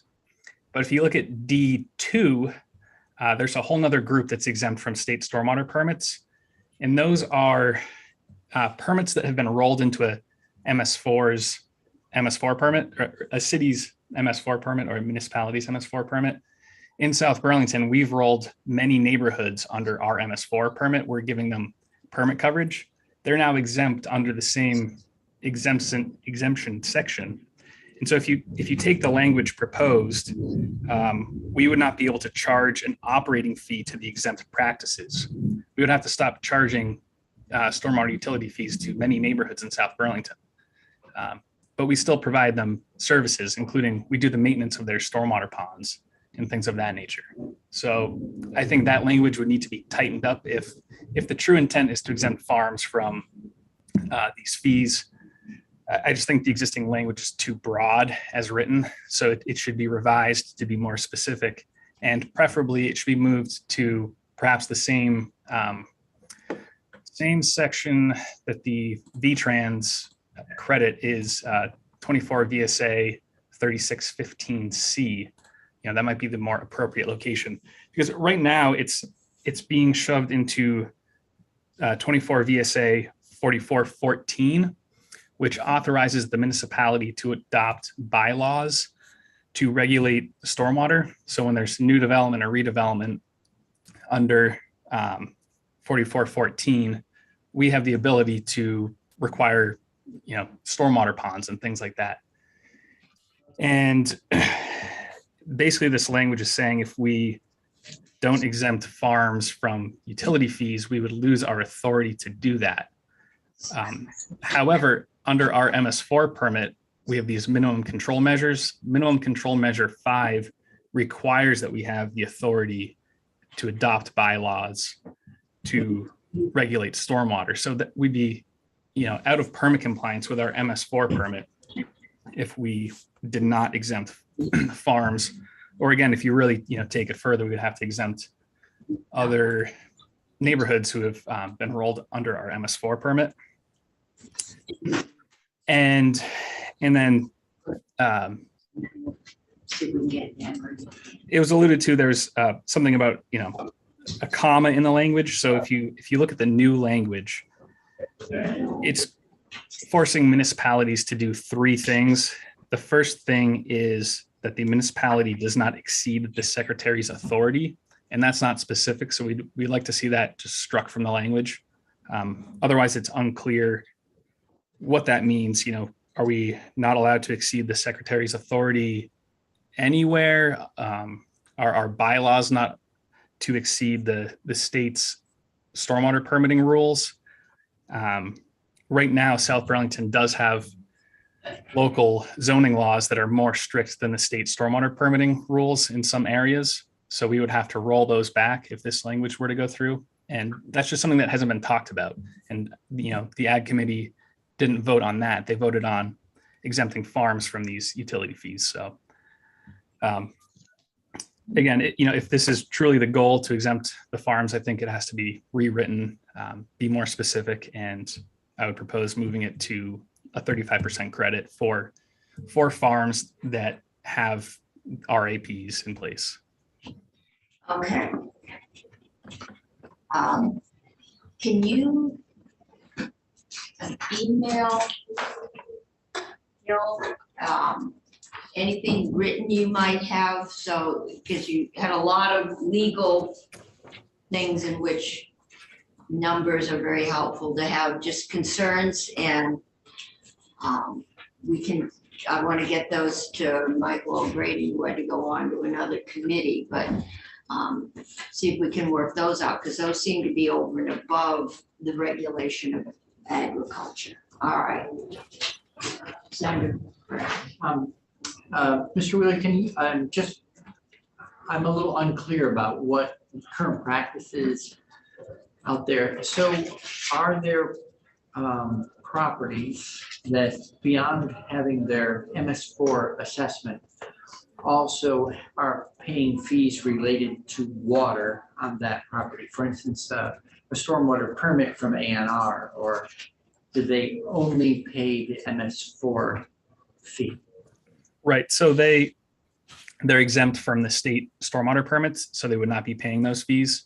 Okay. So they'd only be paying our utility fees. Okay, great, thank you. Yeah, and and even to that, this language uses operating fee. Municipalities do not charge operating fees. We charge utility fees. So just another point of clarification. Thank you. Okay. I just want to make sure I understand that you didn't get to share this concern in agriculture. Yeah, I was vaguely aware of the issue. I knew that other folks were speaking to the matter, and then I dug into the language after the fact, and I watched the recordings of the Ag Committee meetings, and the way that I interpret this language is it's way more far-reaching than it was discussed. So I've got concerns with the unintended consequences. And we might ask natural resources. Right. Because this is all on water regulation, which is way over our head. But we did set up a system, and then we also set up a system for farms, which is expensive, and many of our farms are struggling. So are they getting double tapped? On the other hand, I'm sure they do have some runoff down the driveway or the front lawn in a heavy rain that does need to be dealt with. So yeah, and I want to reiterate that there's a structure of like treatment regulations. It starts with the water quality component, and I certainly acknowledge the RAPs address that, the reduction of the phosphorus leaving the site. But then you get into the volume, the channel protection standard. That's your typical one-year storm that erodes stream banks. The RAPs don't really do much to address that, I don't believe. And then you get into your extreme weather events. So you have, we have large culverts that can manage the 25 or 100-year storm, and certainly farms aren't implementing any measures to address those. So, there are levels above just the water quality piece. And that's why a credit would be good. You could acknowledge what they're doing, as a fraction of that pie. Okay, and I think we should see if we can find somebody from the Farm Bureau to come in and talk to us about what this means to the folks on the ground. Good time for another question. Yeah, I've moved Amarin and EpiPens, hopefully to the end of the day, because we have the general counsel from the PUC at 3:30, and we had trouble finding time for him to show up this week so we can get his bill out. So, Mr. Wheeler, I think, like one sort of lay question that comes up around this is, are farms in some way being treated unfairly or something like that? They put money to the RAPs, and then they also need to participate in MS4. So to what degree do non-farms have to make adjustments that may cost them money in order to reduce stormwater? Thinking of, I don't know, a grocery store with a parking lot, or just sort of across the board. I want to make sure that my impression is that lots of different kinds of properties have costs associated with managing stormwater on their property. Absolutely. Beyond what they need also to contribute to the MS4 that they live under. Right. So yeah, a bunch of neighborhoods in South Burlington had expired permits, and we've worked with them to do upgrade projects. We've been successful in getting grants in the past, and neighborhoods will be paying anywhere from $1,200 to $1,400 per household when we have grants. We're working with a bunch of neighborhoods right now and properties that are subject to the 3-acre rule. I can think of one neighborhood in particular. We've presented them with some alternatives that we've come up with, and if they were to go forward with the construction of those, they'd probably be looking at about $2,000 per household, assuming grant money is available. But there are impacts, they're located adjacent to somebody's property, and those property owners don't want to see the stormwater features be constructed next to their houses. So they're fighting it, and they would rather go with a $6,000 impact fee in lieu of actually implementing water quality on site. So I would say that's kind of the range. There are options for, if you don't do anything, you can pay impact fees, and you're looking at around $5,000-$6,000 per household. If you can get some work done and get it funded, there's been some great money through the state Lake Champlain Basin program. You can get those costs down to the kind of $1,500 range per single family home. And those fees, are they one-time fees Correct. for infrastructure investment? And then do you have, how about the ongoing maintenance of it? Like you have to clear out ponds, right? Stuff like that. Yeah. So the city's stormwater utility, we work with neighborhoods and we do the maintenance to maintain those ponds and things. But it costs about, over like a 20-year period, we've estimated on average it's cost us $50,000 per impervious acre to provide stormwater treatment, and then about $25,000 per impervious acre for the maintenance and engineering portion. But that number is going up. It's probably $75,000 per impervious acre for construction now. What we're seeing is there are more and more regulations prohibiting what areas you can disturb to put in stormwater treatment. So it used to be where you didn't have to look under parking lots to put in stormwater treatment.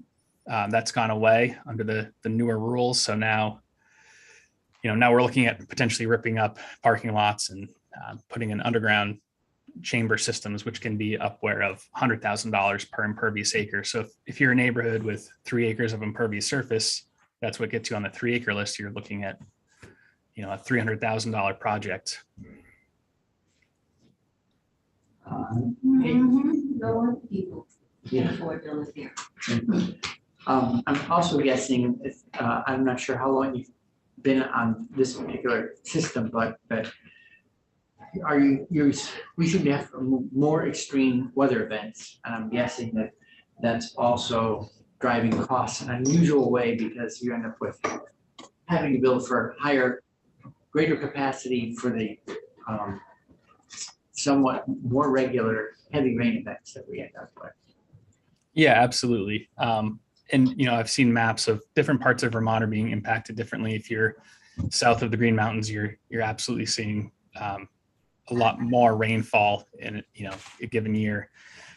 But yeah, similar to the accounting for the 100-year storm events, those are just getting more frequent. So ensuring you have the capacity in your culverts downstream is, there's two parts of stormwater. It's the getting the water away quickly during floods, but also detaining it and, trying to slowly release it back into the environment. And the flood mitigation is, kind of the original stormwater work that traditionally was just funded out of the general fund. And as municipalities have to comply with other regulations, they start going towards the utility fee structure instead of general fund. I'm gonna have to wrap this up. I would love it if Natural Resources could take a look at some of these issues. You were wondering what we were gonna do next week. Yeah, I'm sure you were, and I am too, and we will try and get somebody from the farms in here to tell us what kind of impact it has on their farming. But yeah, their profit margin, many of which is in the negative right now. So Madam Chair, are you thinking that you'll send it over, or we should just look? I think you should I don't know if I can send it to you or not. You could request it, I suppose. You can check with the, because our real jurisdiction is the fees, but they sound like there are some significant issues here. Okay. So I'll check in with you and talk to the secretary. Okay, so, Thank you all. thank you, everyone. I'm gonna end this for today. This one we have all of next week to work out. But I'm going to try and get through, do we have Carl Landis Marinello? He's in the waiting room. He is in the waiting room. Okay, this is miscellaneous subjects related to Public Utility Commission. I've read it. I haven't gotten all the way through, but it didn't sound controversial. But it just came over the Friday before the county break. So, and we've been trying to schedule it this week. So, Landis Marinello, welcome. And can you tell us what this bill does and how much trouble we're gonna have getting it out of here? Thank you, Chair Cummings. On Friday. I'm Kyle Landis Marinello, General Counsel of the Public Utility Commission. And so this bill does a number of things that we put all these in the category of housekeeping matters. And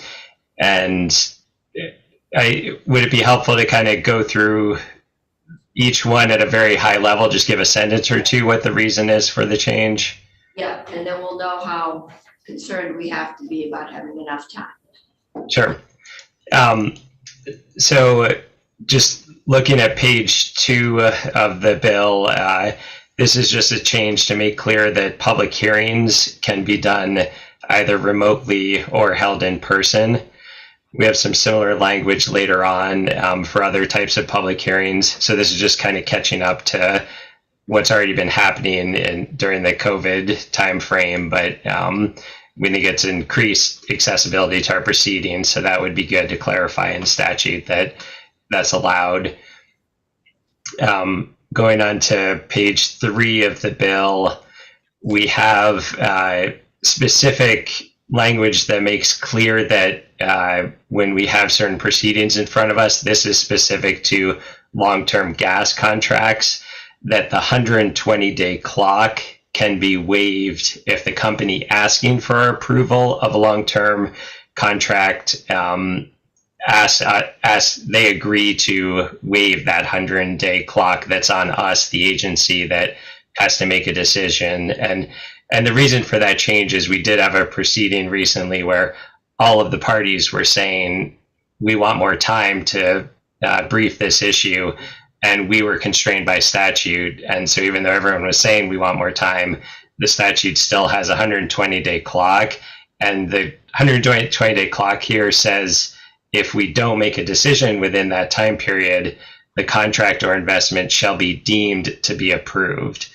So it's got real consequences when we have a controversial matter in front of us. So that's an important change. Again, I don't think this one would be controversial because the one time I've seen it arise, everyone was asking us for making this accommodation. Okay, I assume something controversial, the more time you have to work out an agreement, probably the better agreement you'll get. Okay. Exactly, yes. The next change, this is on bottom of page 3, going on to page 4. We're just tweaking the definition of an energy storage facility to make sure we're capturing any storage facility that's tied to the grid. And then we have another change where we're eliminating the current statutory provision that says that when a storage facility application is in front of us, if we don't act within 45 days, the facility would be deemed approved on day 46. And what's going on with this change is the energy storage legislation from a couple years ago directed us to do a rulemaking, and we're in the thick of that rulemaking now, and the lead staff who's working on that rulemaking has informed us that this provision is inconsistent with what we're doing in the rulemaking, and so that's why we're asking for that change there. On page 3? That's top of page 4. Top of page 4. Line 6. Line Yes. 6. All right, the stuff that is crossed out. Yes, exactly. And then bottom of page 4 and going on to page 5, these are just clarifications. This is, and quite a few of these changes, I should be clear, these are things that we're already interpreting this way. It's just we want to make sure the statutory language is in alignment. And so we're making sure that the definition of a corporation is broad enough to encompass all of the ways that a corporation may be formed in Vermont. And then later on page 5, this is again clarifying we can hold remote proceedings. This language is specific to public hearings when there's a extension or renewal of a cable television certificate of public good. Again, on page 6, clarifying remote hearings are allowed, and then lining up the notice provisions here with what we do in a number of our proceedings already, and also just kind of recognizing that people are generally not getting their information from newspapers as much today, and so the focus is more on the electronic notice that's provided. There is still a requirement for notice in newspapers, but it's only once, not having to do it twice, 2 weeks apart. Again, that's something that's come up. Sometimes it's kept us from holding a hearing when everyone wanted to hold it because we had to front load these newspaper notices that likely not many people were going to see anyways. And then on page 7, this is the same type of change I mentioned before about making clear that a utility can consent to us taking longer with a rate making proceeding if we have a particularly controversial one that is difficult to complete in 7 months. This is something that already happens. We have a rate case in front of us now where the utility has extended the 7-month deadline. But when we've dug into the language that's cited for allowing us to do that, we think it would be helpful to have a clear guidance from the statute itself that says the company can agree to extend that 7-month process. So I don't think that one would be controversial at all. So far we're doing well. Thanks. Well, we'll see how this next one goes. We So, don't know well on agriculture till we get to the last page too. yeah. So starting on page 8, we have a series of changes here. They go on through 9, 10, 8, 9, and 10. And so all of those changes are modeled off of, let me just get this statutory provision right, 12 VSA section 1, which is how the judicial branch promulgates procedural rules. And so this is pulling into the process for the review of judicial branch rules. So the Vermont Rules of Civil Procedure is the one that's most commonly updated. And we're folding our rules of procedure into that same review process. This is very clear on page 10. At the end of page 10, it says this shall not include any orders or rules of the commission other than the general procedural rules codified in Commission Rule 2.000. So Rule 2 is our rules of procedure. This is not going to apply to any of our other rules, our more substantive rules like on net metering and our rules on citing a new project in Vermont. Those substantive rules are still following the normal legislative committee of administrative rulemaking process, but our procedural rules would follow this new process modeled after the judiciary. And I'll explain why we're asking for this change. Last fall, and actually just went into effect in January, our rules of procedure were entirely revamped, and we got approval from LCAR to have the new rules go into effect on January 18th of this year. And the biggest change that was made was our procedural rules used to incorporate the rules of civil procedure by reference. There was kind of a catch-all provision that said all Vermont rules of civil procedure shall apply in commission proceedings. We heard from a number of stakeholders that that was not a user-friendly model. It worked for lawyers because lawyers are familiar with the Vermont rules of civil procedure, but we have a lot of non-attorney participants in our proceedings, citizens who want to come in, who want to participate actively in a proceeding in front of us. And they were looking for one document that tells them what are the rules that apply to this proceeding. And so we spent a lot of time redoing our rules of procedure to pull directly into our rules all of the relevant Vermont rules of civil procedure. But what we realized when we did that is that now whenever the judicial branch updates the rules of civil procedure, our rules have fallen behind. And so we want a more streamlined process for updating our rules of procedure. And we also think there's a lot of efficiencies that would be gained here because you would have the same committee, the Judicial Committee on Rulemaking, looking at the Vermont Rules of Civil Procedure updates and also looking at the updates that we're making to parallel that in our procedural rules.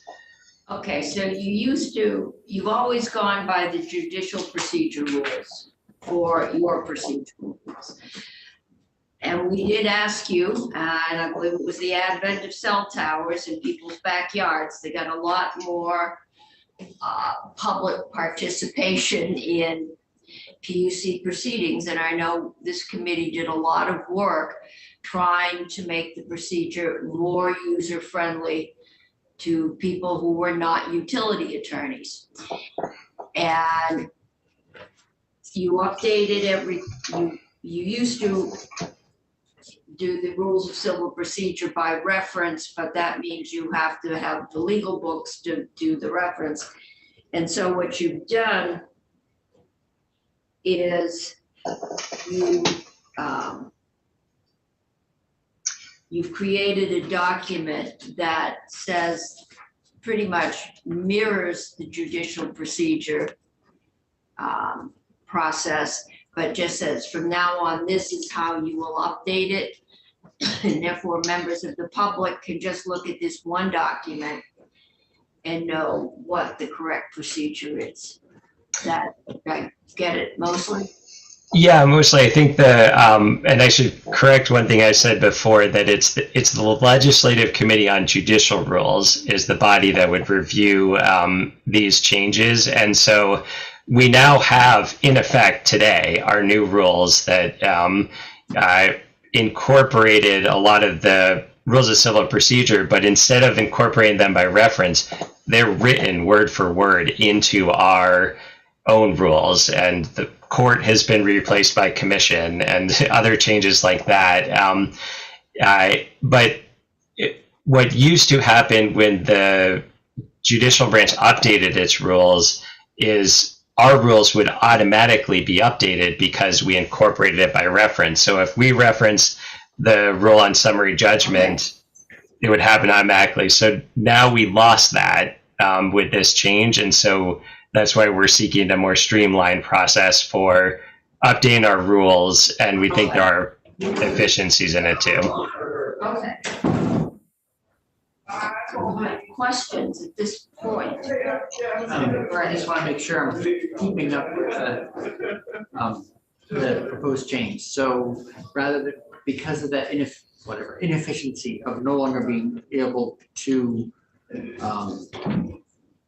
just incorporate by reference, now you had to do your own updates because you created a more user-friendly document for non-lawyers in terms of following.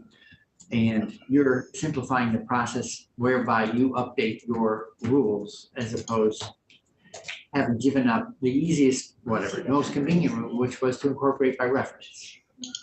Yes. Okay. Yep. Got it. Thank you. Okay.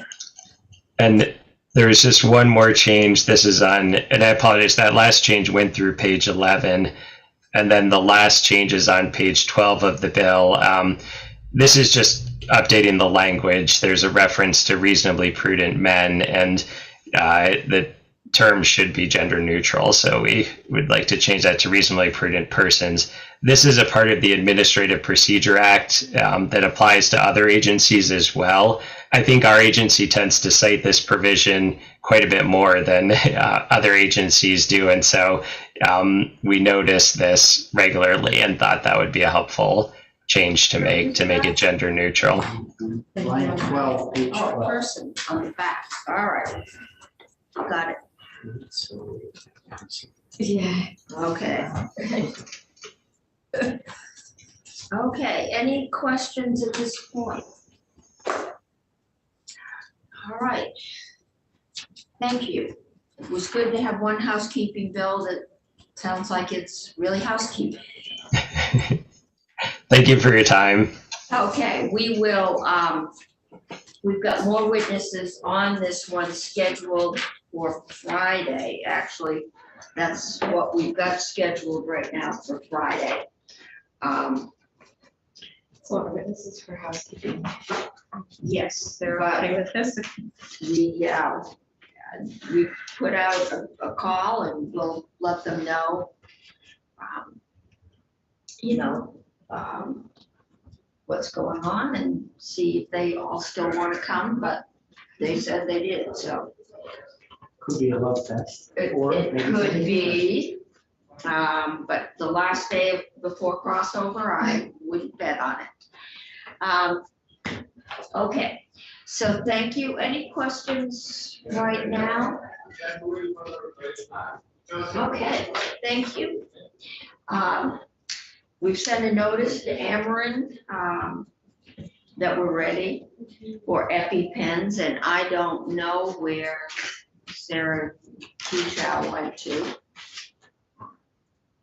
There's Ameren and there's Sarah. Oh, are we wired? I'm just following her around.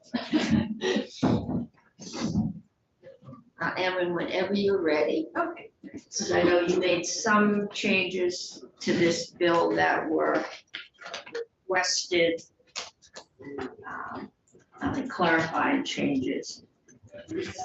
Yes, for the record, Ameren Evergeley Legislative Council posted on your committee's webpage that you have 2 documents from me. It's 2 versions of an amendment. The first 1.1 is a highlighted marked up version to show the difference between the as introduced version of S65 and the clean version of the amendment for S65. See if I can get it to come. This time it came up. Never told me that I can.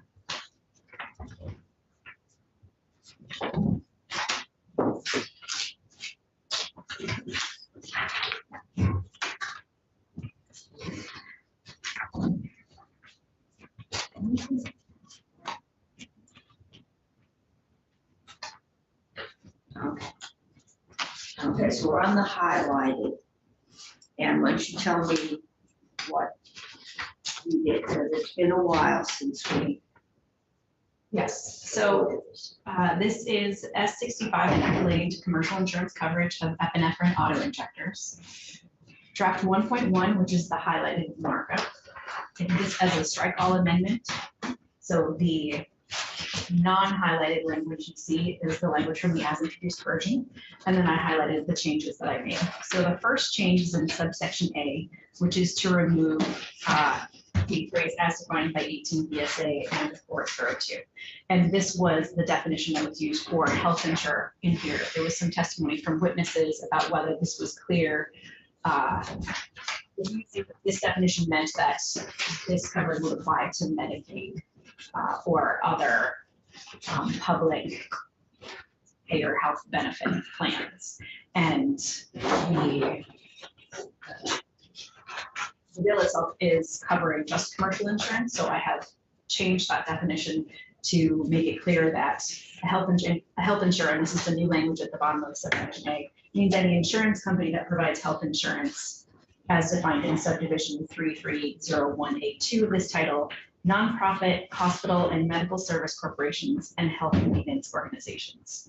So this means the coverage would apply just to the individual, small group, and large group fully insured markets. It would not cover Medicaid, and it would not cover the state employees health plan or the teachers health plan that the state administers. So that is one change. Let me pause to see if there's any questions or discussion. Keep going, Carol. So the next suggestion or recommendation from witnesses was to address the issue of high deductible health plans, which are often paired with health savings accounts. And under federal law, there are limits as to when you can have first dollar coverage, as in the insurance paying all of the money up front and no cost sharing when a person has those high deductible health plans. So this new language would say, except to the extent such coverage would disqualify a high deductible health plan from eligibility for a health savings account pursuant to 26 USC section 223, and then a health insurance plan shall provide coverage without any deductible coinsurance, copayment, or other cost sharing requirement. So this is a clarification to make sure that those high deductible health plans are still able to be paired with a health savings account. Okay.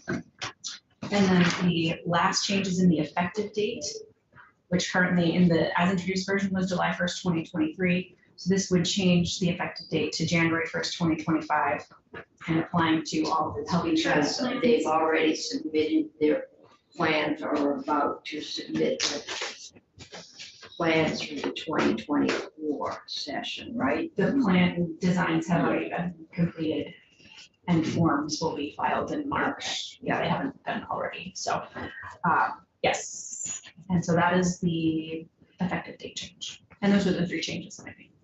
Okay. So, yeah, it's just commercial insurers, which doesn't cover any of the ERISA covered groups. Correct.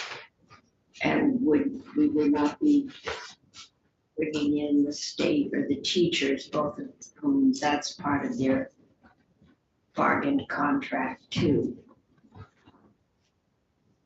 Okay, and we are not bringing in Medicaid. Correct. All right. Committee, any questions for Amber? Sarah, do you have anything to add? No, thank you for making the changes to make it work. It works, okay, that's good. And as far as I can find out, there are not any other big exemptions coming in from down the hall. Okay, good. But I can't guarantee that. Bills are a living organism. But I think this is a minor one. I do share some of the concern that we don't keep chipping away at what is basically not a really functional system for people. Or a really functional system that costs more money than people want to spend, so. We are at the chip and paste section. Okay, committee. We have this down as a vote. What are your feelings on this one? If it stays quiet, like time to think about it, we can put that on for a vote tomorrow or Friday. It's a week to move things when we can. Is Senator Bray? Yeah, that's my usual role here. Is to say, I would move approval. I would move amendment of Senate Bill 65 as laid out in draft 1.2. Okay. So that's the amended non-highlighted version. So we have a motion to amend S65 with draft 1.2, which is a strike all amendment. It includes all the changes we just went through. Is there further discussion? If not, all those in favor say aye. I reluctantly. Still okay.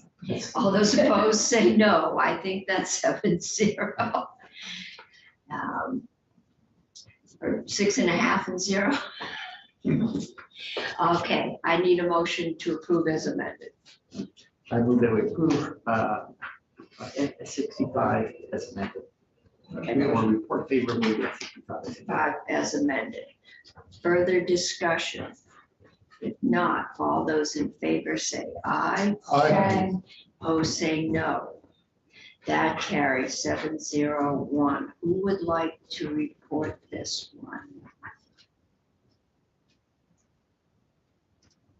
I would do it. The only thing is this is outside my regular bailiwick, and so Okay, pretty simple, but I could use somebody else. I can't ask the one half. it's 6 point. It's really not fair. I've never seen 6.5 to 0.5 to 0. I gave Senator McCormick one. Senator Chittenden, I think I usually love volunteering to take on the load. I'm just really uncomfortable with this material that I need to do a lot of. okay, then I can do it. You know. Healthcare is my big weakest area, so if you got any questions. Okay, I will report this. We're gonna let somebody else do the agriculture bill. Okay, and the PUC bill, but unfortunately, I think I was the only one here when we fixed that. Maybe you were. If you want me to do it, Sharon. No, this one is easy. Okay, I need a clean copy. Can you get me, or I guess Jill can print it? Was that 1.2? 1.2 is the same. I just got handed a clean copy. So that's it for today. The PUC bill seems to be less complicated than I was afraid it might be, but I think they're pretty much doing what we told them to do maybe 5 years ago, which was make it more user friendly. Because it's the general public that can access it. You know, I put it in because we were working on something else, and we did their housekeeping bill another year. Oh, you put it in? Yes. That's where I got the idea that it was coming out of natural resources. Your name was It on was it. just the ritual we have for. Okay. It comes to me, I put in Yeah. a housekeeping bill. Yeah, well, And sometimes it's come to us, and sometimes it goes to you, and I don't know how. Only the Secretary of the Senate figures that one out. I had the same bill that I sponsored go to Health and Welfare 1 year and come here the next. And he sent it back to Health and Welfare. Okay, I will take this up. That was. I really don't like creating work with the chair. Do you want me to do, I'll have to do a lot of research. This will be fine. You can do it. Okay. Somebody asked me a question. And Emily's sitting there, you can always, it's good practice. to I recess. just put my name on it, so I'm fine. Yeah. I mean, this is, I just don't understand health markets and people asking what this is gonna do. no. It's negligible. We held off on it. Yeah, we held off on it because there were some big exemptions being talked about. But basically, when actuarial balance in on the health exchange. So I think it's 80, I think gold is like 90% is paid by insurance and 1% by the individual. I think silver, which we usually look at, is 80-20. So when we say that an individual doesn't pay for something, that to get that balance, it has to get transferred somewhere else. This is pretty small. Some of the other exemptions they were looking at would have meant this was a big switch. But every time we do exempt something on the low end, we do, you know, when you end up needing heart surgery, it's likely to cost you more. And that's, I think, we've been doing this as long as Senator Brock and I have been doing it, you start to get a little more concerned about there's a lot of good things, but the cumulative number is gross. So, okay, that is it. We're getting our stuff out. I don't know what we're gonna do with that ag bill. We're still live. I don't mind sharing. I think it felt like, okay, at one level, we're getting a question of should we listen to the ag committee and shift the cost of the stormwater utility to other people? That's one question that seems like our committee could address, but once it started to become, are we outside of our policy? We are outside of our policy realm. Right. But it wouldn't be the first time that a committee acted outside of its policy realm. Right, no, I guess would- like the yes or no to ag is different Yeah. than the like, what else is included that we don't Well, I understand. think it's the definition of regulating agriculture and the exempting of a whole group from a utility fee. Yeah. I don't know, what do you do? And there was also started that the language where they're saying, even if you were to agree to that, that the language was too broad. Yeah, that I think we can get tightened up and agree with some of those. Well, would it be appropriate to go outside of the policy parameter if what we're saying as a tax committee is therefore, which a fee committee is, that the net effect of doing this the way it's presented would have the effect of increasing the taxes or fees on everyone else. On Again, everyone the else. same issue, Yeah. and that does take us, I think, outside of the agricultural fence if we chose to go that direction. I'm wondering, in the city of Montpelier that I'm familiar with, if the city water and sewer lines run by your house, but you choose not to hook up because your septic system is running just fine. You just, you put in a new septic system and you think that's cheaper than hooking up. You pay the city a ready-to-serve fee. Even though you don't use that, because the rest of us are paying for that new filtration plant and, all the interest on it. And so you can't sit out there until it's paid off and the fees go down and, that was the theory. But you pay because the service is there, whether or not you choose to use it. So this is a utility. But I think what we're gonna hear from the farmers is they just paid $600,000 to put in this entire holding tank and withdrawal system. But that's really for contaminated, phosphate-rich sewage or fertilizer runoff, but it has to do with phosphate control, not. And my sense is that this is going to go to court. Well, I guess the question would be, if you have property and you decide to have 50 pet cows, would you have to go through required agricultural processes because they're pets? But you would still be liable to the stormwater fees. Yeah. I mean, it's a Well, he wild said there example, was but I'm there just trying was to a get number. the Your theory 12 to. Your 12 roosters don't make a farm. I was told by my daughter when she wanted a pig, that if we treated it like a pet, it was a pet and didn't go under the city zoning. You can't have farm animals in your back. She still didn't get the pig. But there were 2 pigs up off College Street, very big pigs. There's a provision in the RAPs, some people call the Noah's Ark provision. It lists out by animal type how many you have to have in order to be having quote unquote engaged in the practice of farming. And then there's another whole step: are you actually a farm, even if you're engaged in farming? Yes, because you have to make 50% of your income, or you did, to qualify to be a farmer for some tax, I guess, for current use, right? You can't just say, well, I got a quarter-acre marijuana in my backyard, and well, marijuana's not farming anyway, because that gets us a fence. And then there's other things that make the whole thing challenging, like you can do tile drainage under a field. Water comes out of a pipe into a ditch, joins the waters of the state.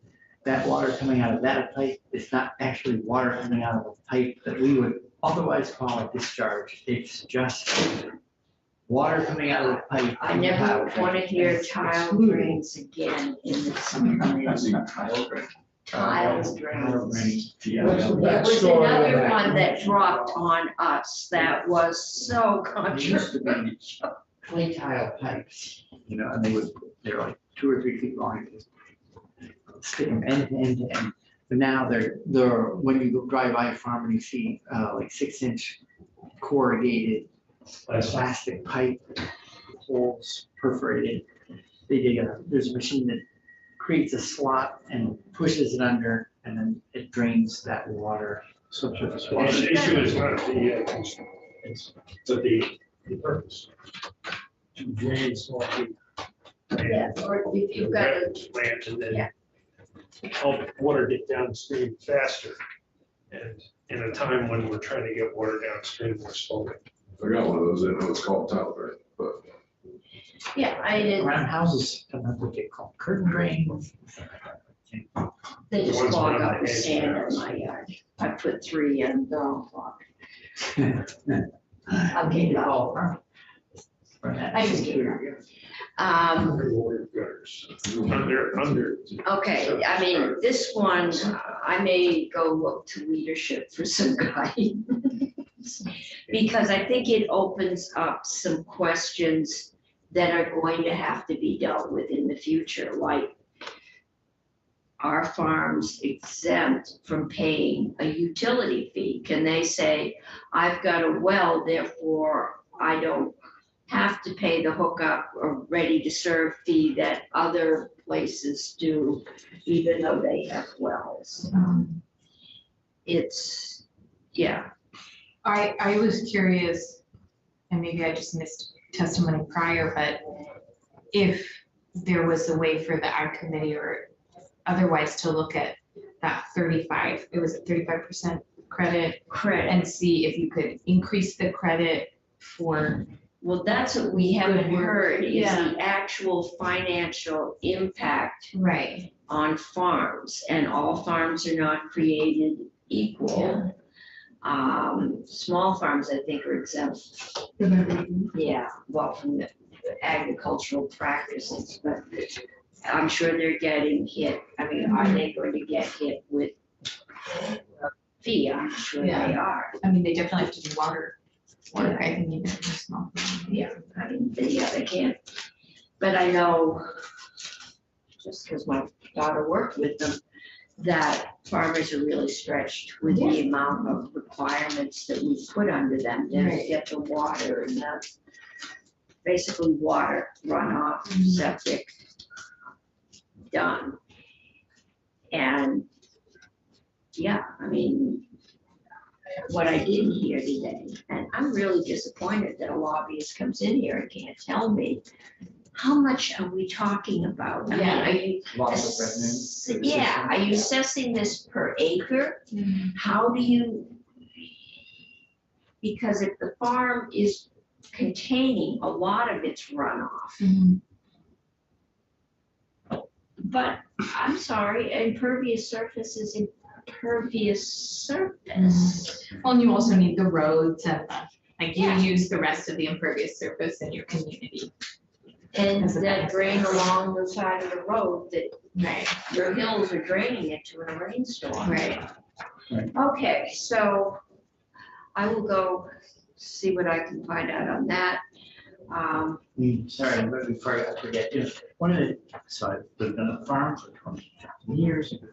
There is, on the one hand, when things are working well, you have a huge amount of impervious surface, receiving water, holding water, all the rest. But when you have 60, 80 acres and it's raining really hard, you end up with where the discharge from a more urban setting might be the impervious surface sends the water out. Farms as a whole, when they get enough water, discharging a lot of water, period, because there's such a large catchment. So you can overwhelm ditches and all of that. Oh, yeah. You can, yeah, And, okay, holding ponds first. Which is what they do. It's one up at Murray Hill. When it bursts, the city of Montpelier is gonna get really wet. The stormwater retention. Okay, but yeah, it would be great to know, is St. Albans gonna lose $1,200, $12,000, $120,000? well, that's my first question. What's the scale of what are we gonna put the utility under? I mean, are you going from $50 to $250 a home? Or are you going from $50 to $60 a home? I mean, how do I do a cost benefit here? The part I'm sympathetic to for the municipalities is we end up requiring them to do this. Yeah, they're not doing this because they want to. And then the list, like when he ran through, it, oh, well, how about schools, fire stations, police, religious institutions, It's just like anything. nonprofits, And once you start doing exceptions, there can be potentially no end to them. Yeah, somebody will come in with a reason that my private schools or my public school is gonna get put out. You will close my school. You will close. Yeah, I mean, I'm sympathetic to the farmer's position, though, that they're already spending huge amount of Huge money amounts. to deal with wastewater and so on and so forth, and this. And they keep getting blamed. Give any of them huge grants, There are which some. is taxpayer money to Yeah. do that stuff. Okay, I gotta take this up, so. Something else sooner or later. It's just gonna stay in the world itself. More consolidation of our farming. Maybe it's a bad thing. Yes.